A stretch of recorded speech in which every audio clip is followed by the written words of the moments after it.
बिस्मिल्लाहिर्रहमानिर्रहीम, अस्सलाम वालेकुम। Welcome to your channel Trade Dojo. मैं हूं आपका दोस्त काशिफ। 100 इंडेक्स का analysis along with script analysis लेके आपकी खिदमत में हाजिर है।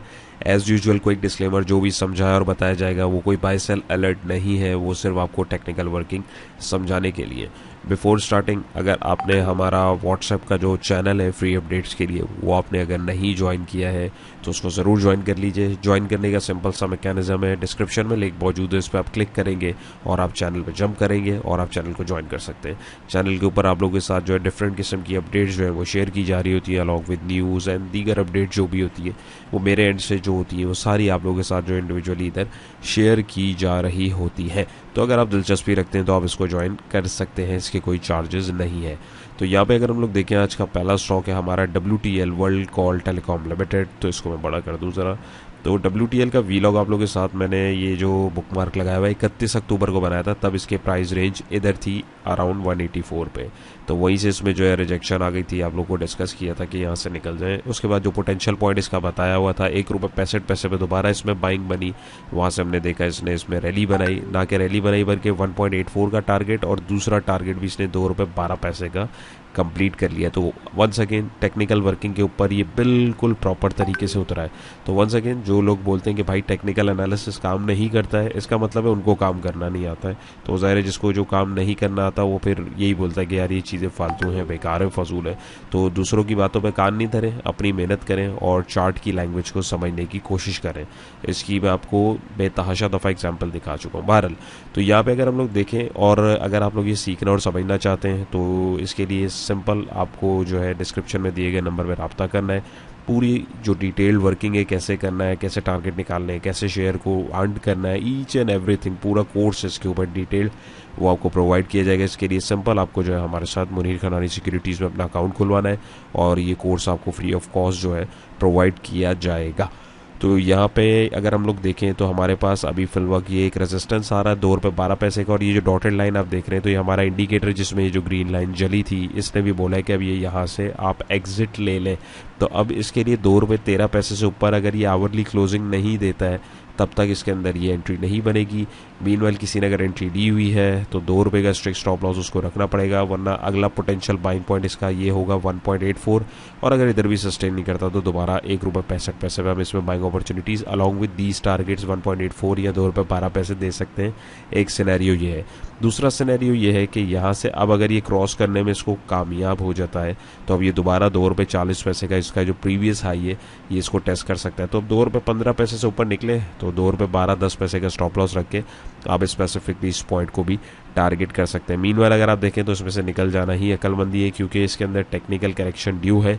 मेरे हिसाब से 1.84 के लेवल पे अगर ये मिले तो आने वाले टाइम में इसको जो है थोड़ा सा यहाँ पे जमा करना चाहिए। तो उम्मीद है ये आपको समझ में आया होगा। चलते हैं अगले स्क्रिप्ट की तरफ। नेक्स्ट स्क्रिप्ट हमारा है इत्तफाक आयरन इंडस्ट्रीज़ लिमिटेड। इसकी भी इत्तफाक की जो हमने वीडियो बनाई थी आप लोगों के साथ 29 सितंबर को, जब ये इधर था तो ये पोटेंशियल बाइंग पॉइंट बताए थे। तो यहाँ पे अगर आप देखें तो ये नीचे जब यहाँ से लुढ़क रहा था तो इतनी बड़ी जो विक बनी है, किस लेवल पे आगे बनी है, ₹9.88 पे। क्यों? क्योंकि यहाँ पे बाइंग अपॉर्चुनिटी एक बन रही थी, सपोर्ट पॉइंट आ रहा था, बायर यहाँ पे एक्टिव हुआ।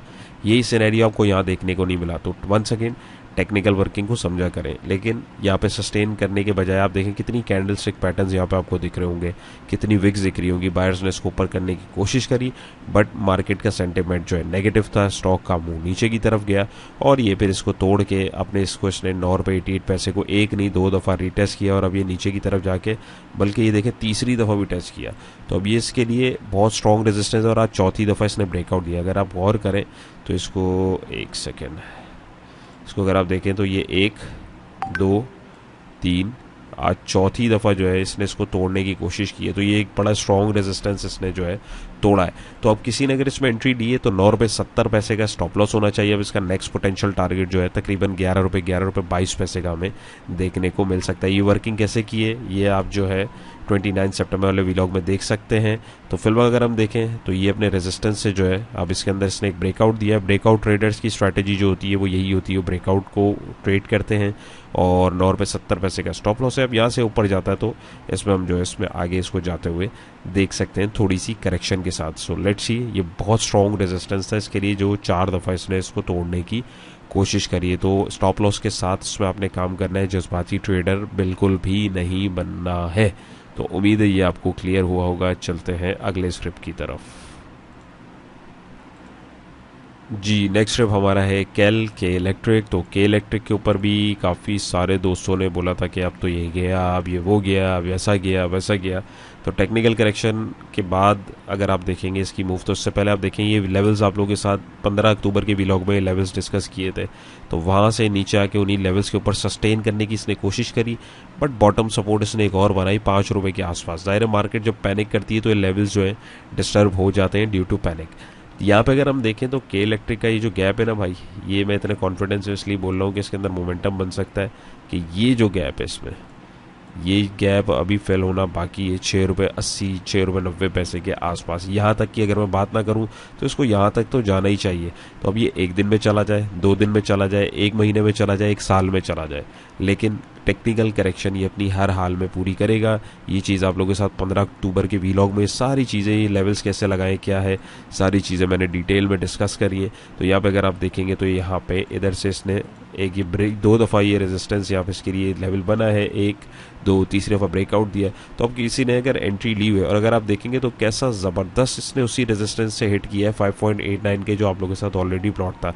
तो वंस अगेन ये वर्किंग देख के करेंगे तो फ़ायदा होगा। ये इत्तफाक नहीं होता, प्रॉपर कैलकुलेशन होती है, इसके साथ ही काम करना ज़रूरी होता है। इसके बगैर आप अंधाधुन काम करेंगे तो फिर सटोरिये में और हम में कोई फ़र्क नहीं होगा। तो हमें अपने आप को उससे अलग रखना है। तो फिल वक्त यहाँ पे इसने सेल कॉल भी जनरेट कर दी है और यहाँ पे अभी इसकी सपोर्ट पॉइंट जो है 5.47 या 5.50, इसके लिए पोटेंशियल बाइंग पॉइंट हो सकता है। यहाँ पे अगर ये मिले तो थोड़ा सा आप इसको जमा कर सकते हैं और नीचे जो है आप कुछ पैसे का स्टॉप लॉस लगा के पहला पोटेंशियल टारगेट इसका यही लेवल 5.89 रख सकते हैं।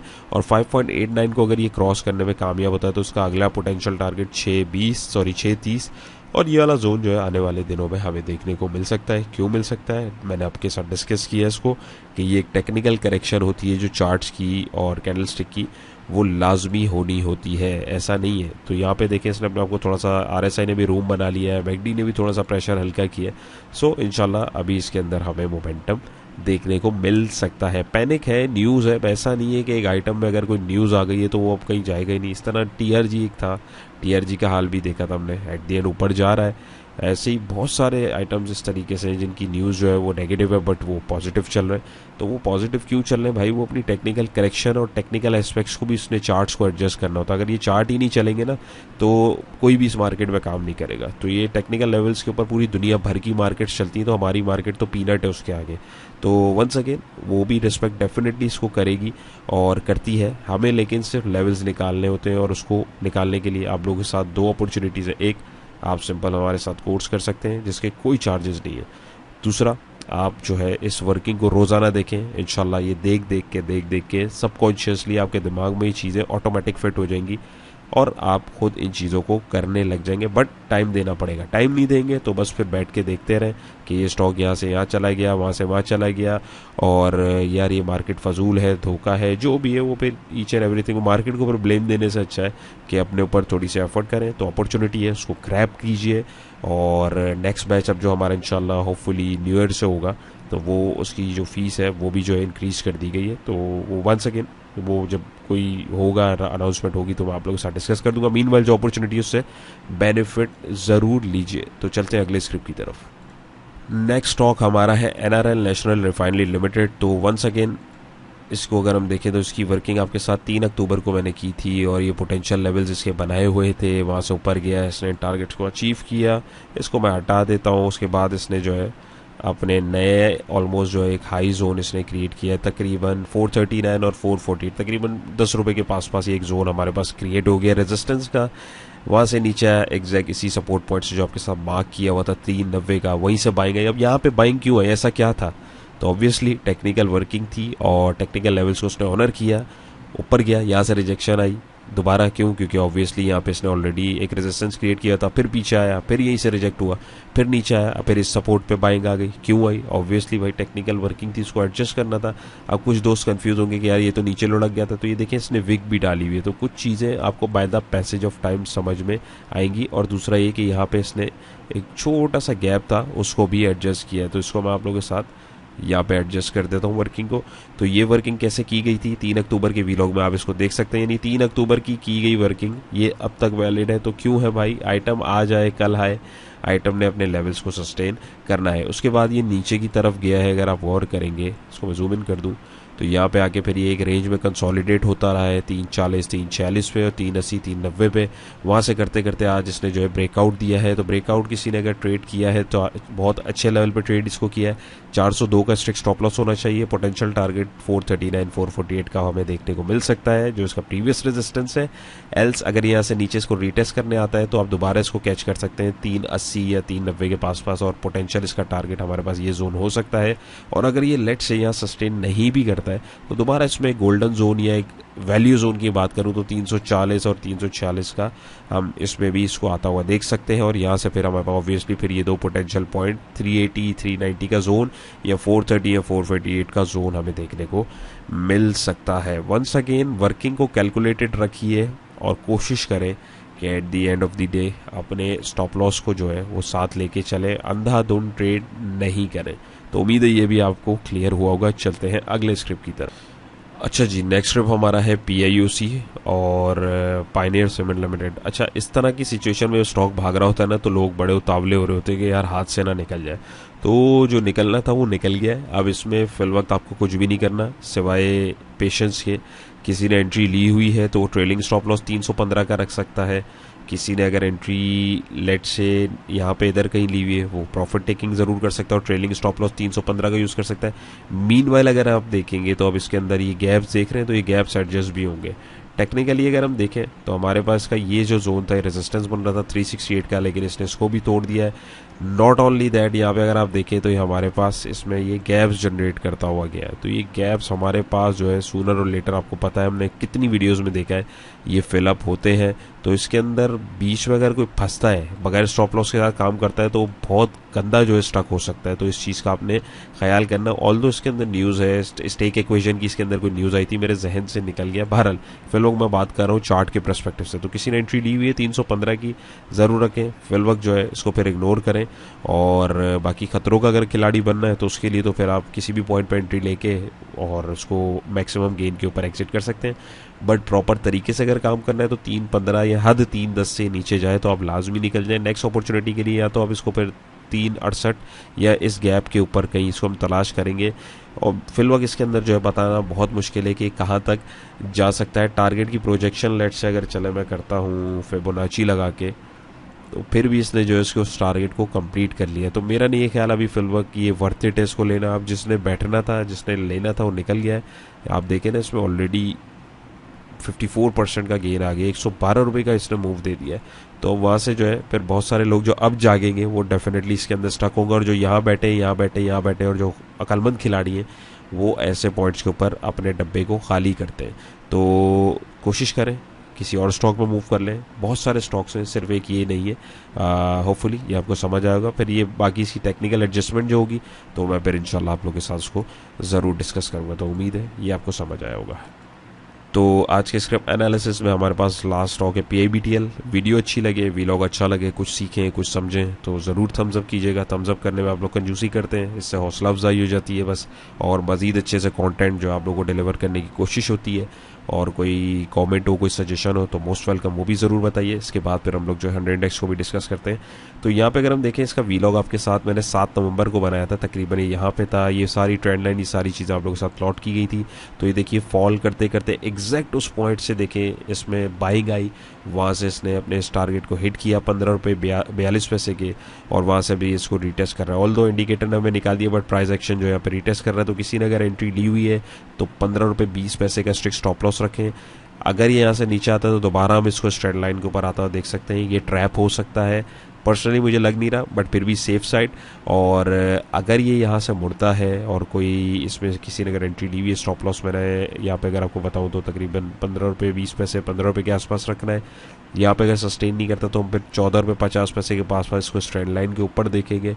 और यहाँ से अब ये फिर ऊपर जाता है तो पहला पोटेंशियल टारगेट हमारे पास 16 रुपये 50 पैसे के आसपास का जो लास्ट हाई है, और 16 रुपये 99 पैसे नहीं जो जोन है बेसिकली इसका, ये हमारे लिए एक पोटेंशियल टारगेट इसके लिए हो सकता है। तो इंडिकेटर क्या बोल रहे हैं, इंडिकेटर में भी रूम है, यहाँ पे थोड़ा सा जो है एग्जॉशन दिख रही है। सो लेट्स सी, होपफुली ये आपको समझ में आया होगा। चलते हैं पीपीडीपी की तरफ और 100 इंडेक्स के एनालिसिस की तरफ और उसको देखते हैं कि वो कैसा परफॉर्म कर रहा है। ऑलराइट, सो 100 इंडेक्स के एनालिसिस से पहले कुछ न्यूज़ हैं वो आप लोगों के साथ में शेयर कर देता हूँ और उसके बाद हम लोग जो है इंडेक्स के एनालिसिस के अकॉर्डिंग पीपीडीपी को भी देखते हैं। वंस अगेन मैं आपको याद कराता चलूँ कि अगर आपने हमारा व्हाट्सएप का जो चैनल है उसको नहीं ज्वाइन किया तो दीगर अपडेट्स और मार्केट के बाद भी जो अपडेट्स होती हैं या ड्यूरिंग सेशन अपडेट्स होती हैं, ऑब्वियसली सबके लिए इंडिविजुअल वीडियो बनाना तो इम्पॉसिबल है, तो वो आपको वहाँ पे फ्री ऑफ कॉस्ट मिल जाएंगी। तो यहाँ पे अगर हम देखें हमारे पास जो पहली न्यूज़ है वो है IT export hit all time high on 386 million dollar. तो आईटी एक्सपोर्ट जैसे कि हम लोग प्रीवियस मंथ से भी देखते आ रहे हैं कि माशाल्लाह वो दिन ब दिन बढ़ती जा रही है और अभी अगर आप देखें तो उसने रिकॉर्ड हाई बनाया 386 मिलियन का due to expansion of clients portfolio by local IT firms particularly in GCC region and SBP facilitation measures. तो यहाँ पे हमारे पास अगर हम देखें तो बहुत सारे, यानी एक तो हमारे पास जो इन्वेस्टमेंट एवेन्यूज़ हैं वो आ रहे हैं, दूसरी चीज़ दुनिया भी आईटी के अंदर तरक्की कर रही है और हमारे एंड से भी इसके ऊपर शुक्र है लोगों का रुझान ज़्यादा जा रहा है। बिजनेसेस अभी रिसेंटली हम लोगों ने जब एसईसीपी की रिपोर्ट भी रिसेंट वीलॉग के अंदर पड़ी थी तो मुख्तलिफ बिजनेसेस जो है वो भी पार्टिसिपेट कर रहे हैं और नए नए जो लोग हैं, यानी आजकल हमारी जो न्यू जनरेशन है माशाल्लाह वो उसका रुझान बिजनेस की तरफ ज़्यादा है। तो हम देख सकते हैं कि वो सब अपने अपने ऑफिस जो है वो स्टेबलाइज करने की उसको कोशिश कर रहे हैं और ट्राई कर रहे हैं। स्पेसिफिकली अगर हम देखें तो सॉफ्टवेयर हाउसेज जो हैं वो बहुत ज़्यादा हमारे पास जो है इसमें देखने को मिल रहे हैं क्योंकि सबसे ज़्यादा काम ही उसका होता है एक्सपोर्ट का, यानी बाहर से काम लिया जाता है और at the end of the day जो है वो यहाँ से उसको ऑपरेट करके बेनिफिट लिया जाता है। तो एक ये अच्छी बात है।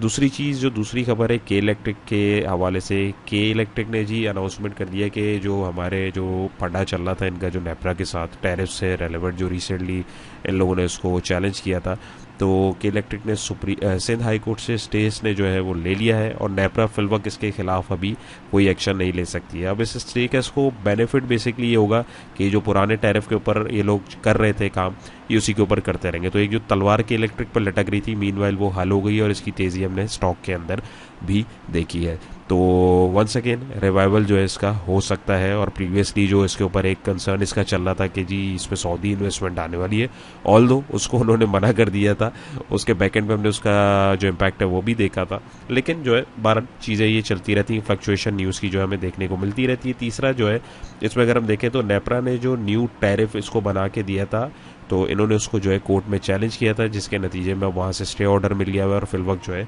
नेपरा इनको तंग नहीं कर सकती। तो जब तक केस डिसाइड नहीं हो जाता तो के इलेक्ट्रिक अपने पुराने जो टैरिफ्स हैं उसके मुताबिक ही आवाम को जो है बिजली प्रोवाइड करती रहेगी। तो वंस अगेन इनके प्रॉफिट रेशोज़ जो भी होंगे उसके अंदर मेरा नहीं है ख्याल कि फिल वक्त कोई किसी किस्म का जो है कोई कमी आएगी जिसकी वजह से इसमें जो है प्रॉब्लम देखने को मिल रही थी। अपार्ट फ्रॉम दैट पीआईए की अगर हम बात करें तो PIA to be sold this year but buyers won't get guarantees privatisation commission chief. तो अब यहाँ पे ये थोड़ा सा पीआईए को भी आप देखें तो इसमें भी कोई सैकड़ों न्यूज़ आ चुकी हैं। अब इसमें क्या है जी, गवर्नमेंट इसमें क्या चाहती है कि वो इसी साल इसको प्राइवेटाइज तो कर दे मगर बेनिफिट इसमें इसका यानी सेलर का है या बायर का। तो अब इनमें ये जो प्राइवेटाइजेशन कमीशन चीफ है ये बोल रहे हैं कि जो बेसिकली गवर्नमेंट जो है किसी एंड से जो बायर्स होंगे उनको किसी किस्म की कोई जो है वो पोटेंशियल बायर्स को किसी किस्म की गारंटी नहीं दी जाएगी, यानी जो भी इनके मामलात हैं उसके एंड से। आईएमएफ ने भी पीआईए की प्राइवेटाइजेशन की ट्रांजैक्शंस पर सेल टैक्स हटाने की मंजूरी दे दी थी रिसेंटली। प्राइवेटाइजेशन कंपनी की जो चेयरमैन है उनका कहना है कि गवर्नमेंट बदलती रहती है और बिजनेस जो है वो चलाना प्रोविंशियल एडमिनिस्ट्रेशन का काम नहीं होना चाहिए बकौल उनके। तो ये कुछ उनके पॉइंट्स हैं और जाहिर सी बात है जो नया बिजनेस प्लान बनाया गया है बायर्स को 5 सालों में 70 अरब उसके अंदर जो है वो इन्वेस्ट करने होंगे। पीआईए की कुछ लाइबिलिटीज़ भी हैं जो प्राइवेटाइजेशन प्रोसेस में जिसको उसका हिस्सा समझा जा रहा है। तो ये सारी चीज़ें भी हैं, इनको भी कोशिश करें देखने की। बट अब ये एक जो इसके अंदर आ रहा है कि जी इसमें जो मामलात हैं उसमें ये लोग किसी किस्म की कोई हुकूमत जो गारंटी नहीं ले रही। ऑब्वियसली जाहिर सी बात है कि इसके ऊपर लाइबिलिटीज़ हैं और जो मामलात हैं तो ऑल दो इसकी जो सब्सिडरी कंपनीज चल रही थी जिसको जो स्टेक इनके साथ रिसेंटली हम लोगों ने देखा था कि उन्होंने भी इसको एक्वायर किया है, जो प्रोजेक्ट्स आउटसोर्स किए, बहुत सारे मामलात हैं। तो ये चीज़ें ऊपर नीचे चलती रहेंगी, स्टॉक्स भी इसके अकॉर्डिंग जो फ्लक्चुएट वो करते रहेंगे। तो इस पर आपको कंफ्यूज होने की कतअन ज़रूरत नहीं है। तो लास्ट जो अगर हम देखें तो Pakistan clears Turkish petroleum overseas company led consortium to operate offshore block. तो इसमें अगर हम लोग गौर करें तो पाकिस्तान ने तुर्किश पेट्रोलियम जो कंपनी है, TPOC जो है, जो तुर्की की एक नेशनल ऑयल कंपनी की सब्सिडरी है, उसको ऑफशोर एक्सप्लोरेशन ब्लॉक चलाने की इजाज़त भी दे दी है। ये block eastern offshore Indus sea block है जिसमें इन्होंने इसको इजाज़त दी है। अपार्ट फ्रॉम दैट यहाँ पे अगर हम लोग देखें तो यहाँ पे हमारे पास एक मिनट PPL जो है, पाकिस्तान पेट्रोलियम ने जो ब्लॉक ऑपरेटर रोल TPOC को ट्रांसफ़र किया था सब्जेक्ट टू रेगुलेटरी अप्रूवल्स के साथ। आप कंसोर्टियम में OGDCL यानी OGDC और मारी एनर्जीज भी हैं, इन दोनों की पार्टनरशिप इसके अंदर है, जॉइंट स्टेक है और उनका अपना 20% इंटरेस्ट होगा इस ओवरऑल्स के अंदर। PPL खुद जो है 35% का स्टेक रखेगी इस ब्लॉक में। इस पार्टनरशिप का मेनली जो मकसद है वो पाकिस्तान तुर्की के जो एनर्जी कॉरपोरेशन के जो रिलेशन है उसको मजबूत करना है, ताकि पाकिस्तान कि जो ऑफशोर हाइड्रोकार्बन के पोटेंशियल ज़खायर हैं उसको मिलजुल के एक्सप्लोर किया जाए। और ऑब्वियसली इसका बेनिफिट पाकिस्तान को भी होगा, नॉट ओनली पाकिस्तान, टर्की भी इसका जो है बेनिफिट लेगा। तो हमारा ये जो एक्सप्लोरेशन का सेक्टर है ये प्रीवियसली मैं आप लोगों के साथ डिस्कस करता आ रहा हूँ, इसमें काफ़ी पोटेंशियल है, मारी एनर्जीज वगैरह ऑल दैट स्टफ। तो इसका हमें जो है बेनिफिट देखने को मिल सकता है लॉन्गर एस्पेक्ट में। तो आज का फीपीलीपी देखें, बल्कि फीपीलीपी से पहले हम लोग ज़रा सा इसको पेज को देख लें। वीलॉग थोड़ा सा लंबा हो रहा होगा, लेकिन ज़ाहिर है आप लोगों की डिमांड होती है कि स्क्रिप्ट एनालिसिस भी होना चाहिए, तो ऑब्वियसली आप उसको 1.5 की स्पीड पे देख लें ताकि आपका जो नीड है वो भी आपको मिल जाए और जो मेन इन्फॉर्मेशन है वो भी आप तक पहुंच जाए, अधूरी चीज़ ना रहे। तो इंडेक्स की अगर हम बात करें, आज की सेकंड जो हमारा वीक का डे था 18 अक्टूबर है, तो 160 के ऊपर इंडेक्स ने क्लोजिंग दी, तकरीबन 750 पॉइंट मार्केट नेगेटिव गई। वॉल्यूम जो इतने खास नहीं लगे, 30 करोड़ के वॉल्यूम लगे हमारे पास। इंडेक्स तकरीबन 650 पॉइंट प्लस रहा और 1100 पॉइंट नेगेटिव रहा at the end of the day. 750 point जो इंडेक्स ने उसमें कमी करी, थोड़ी सी करेक्शन ही नहीं करते हुए बंद हुआ है। नेगेटिविटी भरपूर सामने सीमेंट सेक्टर के अंदर जो है कुछ स्टॉक्स हमारे पास परफॉर्म करते रहे। सीमेंट सेक्टर में रिसेंटली लास्ट वीक भी मैंने अपडेट किया था, कुछ स्टॉक्स ने भरपूर परफॉर्म किया था, लेकिन उसका जो माल था वो ज़्यादा इंडिविजुअल्स के पास था, तो उसके अगले दिन आप लोगों ने उसकी हालत देख ली थी। जब भी आप लोगों को कहा जाता है कि सिर्फ इंडिविजुअल्स के पास माल अगर ज़्यादा आ रहा है तो एहतियात करने की ज़रूरत है।